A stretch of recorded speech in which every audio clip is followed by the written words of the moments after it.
그거는 부담이 안 되실 거예요. 그 회사 입장에서. 왜 그러냐면 고장나면 수선비 같은 거 있을 것 같잖아요. 수선비 1년에 80만 원 썼어요. 스윙은 조금 컨셉이 달라요. 누가 더 잘 될 거냐? 사실 지금 뭐 플랫폼으로 하는 교통인프 거의 카카오가 다 사실상 먹고 하고 있죠. 있잖아요. 네. 근데 그것도 이제 결국에는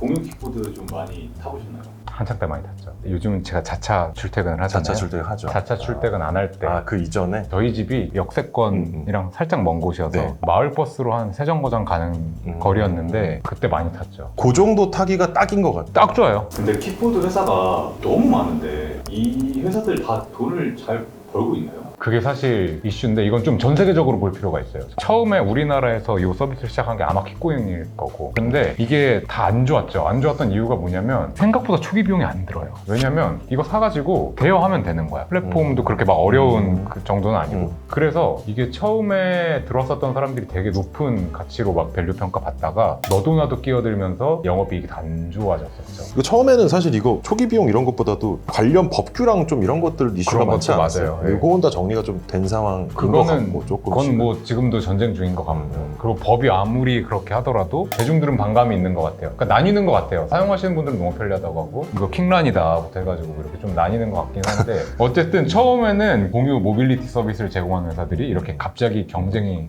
확 많아지니까 다 어려웠다가 미국에서도 버드가 아마 파산했고 중국에서도 이게 좀 정리된 시간이 필요했어요. 그리고 나서 지금은 조금 이렇게 잘 되는 집들이 이제 좀 나왔죠. 안 그래도 PD님이 재무제표 좀 보고 오라 그러셔가지고 좀 분석을 해왔어요. 근데 저도 사실 재무제표 처음 봤거든요. 근데 생각보다 업계 선두주자들은 잘 벌던데요. 그러니까 살아남은 이유가 공시된 재무제표의 숫자로도 보인다. 숫자로도 보이고 이제 뭐 주석 과목 같은 거 보면 좀 재밌는 것들이 있긴 있더라고요. 찾아보니까. 그래서 그거 한번 보면서 설명해볼까요?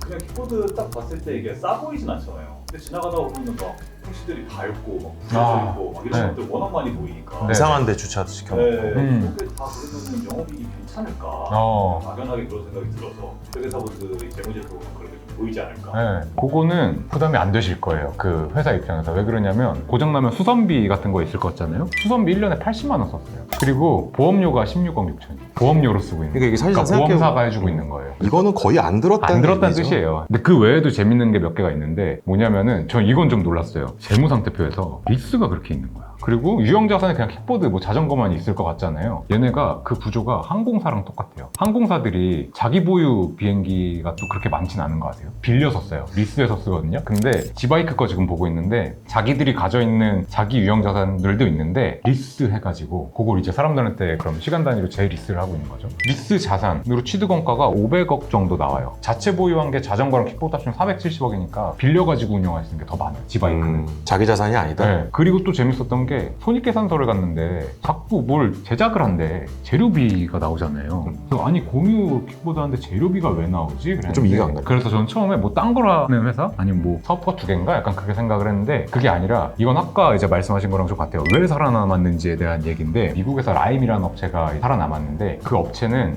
자체 제작을 했어요. 킥보드를 자기가 만들었다. 맞아요. 원래는 라인복 같은데 외주 줘가지고 이렇게 그냥 뭐 페인트 칠만 다시 해가지고 쓰는 컨셉이었다면 그건 비용도 많이 들고 공유하는 그 사업에는 맞지 않았대요. 왜냐면 공유는 일단 오래 가야 되고 튼튼해야 돼. 왜냐면 사람들 막 아무렇게나 갖다 놓는 그 디자인보다는 내구성. 근데 그걸 이제 라임이라는 업체에서 그렇게 자체 제작을 하니까 제작을 처음에 설계할 때는 좀 비용이 많이 들었는데 한번 개발해놓고 나니까 그때부터는 찍어내는 거지, 찍어낼 뭐. 수가 있는 거지. 자기 컨셉에 맞게 유지비도 줄어들고 그 컨셉을 똑같이 지바이크가 가져왔더라고. 그래서 자체 제작을 하세요. 그래서 우리 거에도 쓰는데 여기서 재밌는 건 뭐냐면 가맹 사업을 하시더라고. 지역별로. 그래서 저쪽 지역은 우리가 굳이 진출을 못 하겠는 거야. 거기까지는 우리 관리 영역이 안다. 사업자를 준다? 그러면 사업권을? 사업자를 줘. 우리 마치 메가커피 하시는 것처럼 가맹 사업을 하시고 그 가맹 하시는 분들한테 자체 제작한 걸 갖다 파시는 거야. 그래서 이게 제품 매출이 나와요. 되게 특이하다. 이게 좀 특이하죠. 그래서 살아남을 수 있었던. 그래서 살아남은 거예요. 그러니까 저 만들어내는 비용도 낮추시고 이렇게 하면서 이제 유지관리 비용도 줄어든 거예요. 왜냐면은 튼튼해졌으니까 뭐 보험료가 줄든 수선비가 줄든 소모품비가 줄든 줄었을 거잖아요.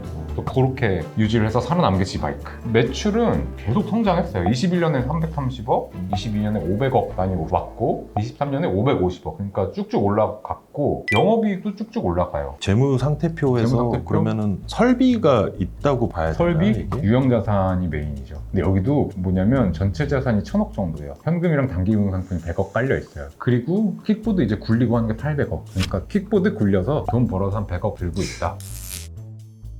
한국에서 플랫폼 사업으로 놓고 보면 지바이크가 1등이고요. 스윙은 2등인데 스윙은 조금 컨셉이 달라요. 그러니까 똑같이 자전거 빌려주는 거는 맞는데 여기는 조금 사업부가 다양해요. 그러니까 좀 실행력이 특이하다고 해야 되나? 라이더들한테 오토바이도 빌려주고요. 그 미국의 라임이 썼던 전략 중에 하나인데 스윙은 뭘 가져갔냐면 다른 채널들이랑 채널 공유를 해요. 예를 들면은 다른 모빌리티 시장으로 이제 확장을 하는 건데 라임 같은 경우는 미국에서 어떻게 했냐면 우버랑 채널링이 돼가지고 우버에서 라임을 잡을 수가 있어요. 되게 특이하죠. 이 협업을 하면은 어떻게 보면은 컨택 포인트가 늘어나는 거고 사용자가 확 늘어날 거잖아요. 그러니까 기존에 성공한 플랫폼에 있는 사용자를 공유하는 측면에서 그쵸. 확 이제 채널에 유입되는 사람들 수가 많아지는 맞아요. 스윙은 지금 어떻게 하고 싶냐면 그냥 공유 킥보드만 하고 싶은 사람들이 아니에요. 그런 것 같네. 나중에는 프리미엄 밴 시장으로 가고 결국 택시까지 가는 모빌리티 슈퍼앱이라고 사람들이 표현을 하더라고요. 그걸 가는 걸 목표로 하고 있어요. 지금 손익계산서 보면 여기는 매출 기준으로는 비슷해요. 한 520억? 아까 23년 기준으로 지바이크가 550억 정도 했으니까 조금 떨어지긴 하는데 뭐 대동소이하고요. 사실 지금 이 두 회사가 다 잡고 있다고 보고 있거든요. 근데 여기는 좀 재밌는 게 뭐냐면 매출은 지속 성장했어요. 21년도에 200억,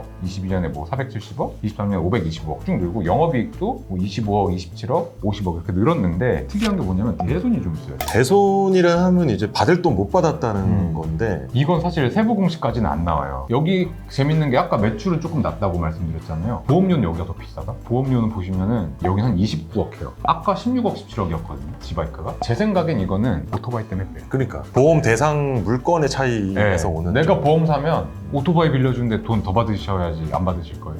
받으셔야 되잖아요. 그걸로 보여져요. 그리고 또 재밌는 게 여기가 급여를 또 비교해보면 급여 대비 매출은 또 지바이크보다 잘 나와요. 모형은 비슷한데 확실히 좀 자기들 색깔이 있네요. 어떻게 키우겠다라는 게 보이네요. 각자의 전략에서 1등 먹은 친구들이에요. 그럼 누가 더 잘 될 거냐? 그건 모르겠어요. 그건 알 수 없지. 네, 근데 지금은 스윙 같은 경우는 이제 여러 가지로 뻗어 나가니까 또 이 사람들의 실행력이다 그런 걸 봤을 때 말라 죽지 않을 거다 이 친구들은. 그냥 공유 킥보드 같은 건 어떻게 보면은 아무리 원가 절감하고 해도 좀 경쟁이 상존하는데 더 스윙은 그게 아니라 뭔가 새로운 블루오션으로 새롭게 융합해서 나가고 있지 않냐 라고 혹자는 표현을 하고 있고 다른 혹자는 너무 잡다하다 지바이크처럼 그냥 하나에 집중해가지고 확 먹는 게 방법 아니냐 이거 규모 경제로 끝장내겠다는 건데 그게 맞다고 하시기도 하고 어떻게 생각하세요? 아마도 비슷한 사업 방식을 띠는 업체가 여러 개 있다가 결국에는 디바이크처럼 자체 개발이나 그런 게 살아남은 거잖아요. 그쵸. 그러니까 결국에는 선택과 집중일 것 같은데 근데 저는 더스윙도 장래성이 있다고 봐요. 사실 지금 뭐 플랫폼으로 하는 교통인프 거의 카카오가 다 사실상 하고 있잖아요. 네. 근데 그것도 이제 결국에는 어느 정도는 나눠줘야 되지 않나 이런 생각도 들고 아까 잠깐 말씀해주신 뭐 택시 같은 플랫폼도 융합이 되면은 괜찮지 않을까. 그러니까 소비자 입장에서도 분산되는 게 더 좋은 거 아니에요?